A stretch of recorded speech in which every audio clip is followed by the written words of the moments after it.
Σήμερα θα δούμε πώς γίνονται τα bath bombs. Θα μάθουμε να κάνουμε μπάλες οξυγόνου. Έχουμε εδώ πέρα 1 κιλό μαγειρική σόδα. Εδώ πέρα έχουμε 500 γραμμάρια κεντρικό οξύ που θα το χρησιμοποιήσουμε. Είναι η βάση για να γίνουν οι μπάλες οξυγόνου. Εδώ έχουμε το άρωμα που θα χρησιμοποιήσουμε. Polysorbate. Εδώ έχουμε το ανθόνερο νερολί που θα ρίξουμε λίγο έτσι για να πάρει την υγρασία που θα χρειαστούμε. Και εδώ αμυγδαλέλαιο για να είναι πιο φιλική προς το δέρμα η μπάλα μπάνιου μας όταν θα μπαίνει στο μπάνιο. Για να μην ξεραίνεται το δέρμα. Και εδώ υπάρχει το χρώμα που θα χρησιμοποιήσουμε. Είναι ένα σακουλάκι χρώματα νερού. Οπωσδήποτε χρώματα νερού. Τότε να πάρω το απόβαρο εδώ στη ζυγαριά μου. Κουταλάκια άρωμα. Περίπου 2 κουταλάκια είναι περίπου τόσο. Εδώ το έχω ζυγισμένο. Θα βάλω Polysorbate 3 κουταλάκια. Θα λειτουργήσει και σαν γαλακτοματοποιητής εδώ αυτό. Λοιπόν, και θα βάλω περίπου 3 με 4 γραμμάρια νερό για να λειτουργήσει αυτό και να δέσει.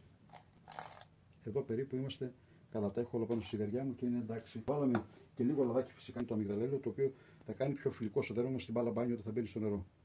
Τώρα θα το αναμίξουμε λίγο με ένα μπλεντεράκι και θα το έχουμε δίπλα μας. Το βλέπετε εδώ πέρα το αναμειγνύο. Έχει γίνει σαν κρέμα. Αυτό το ρόλο παίζει το Polysorbate, το κάνει σαν γαλάκτωμα. Λοιπόν, εδώ πέρα έχω την σόδα. Δεν θα βάλω ακόμα το κεντρικό οξύ. Θα προσθέσω όμως εδώ το υγρό στοιχείο στη σόδα. Ανακατεύοντας με ένα μίξερ. Σιγά σιγά. Θα προσθέσουμε το κεντρικό οξύ. Σιγά σιγά αυτό έχουμε ανακατέψει λίγο. Αυτό είναι ένας τρόπος που το κάνω εγώ για να μην αρχίσει να αντιδράει το νερό με τη σόδα και να μην αφρίζει. Τώρα αφού αυτό ανακατευτεί καλά θα το ανακατέψω και λίγο με το χέρι.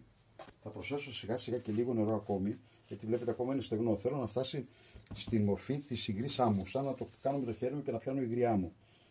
Λοιπόν, θα προσθέσω λίγο νεράκι ακόμα. Θα το ρίξω ανακατεύοντας καλά για να μην αρχίσει να αφρίζει τώρα, γιατί πλέον έχω ρίξει το κεντρικό. Είναι πολύ σημαντικό η διαδικασία να γίνεται αργά εδώ πέρα.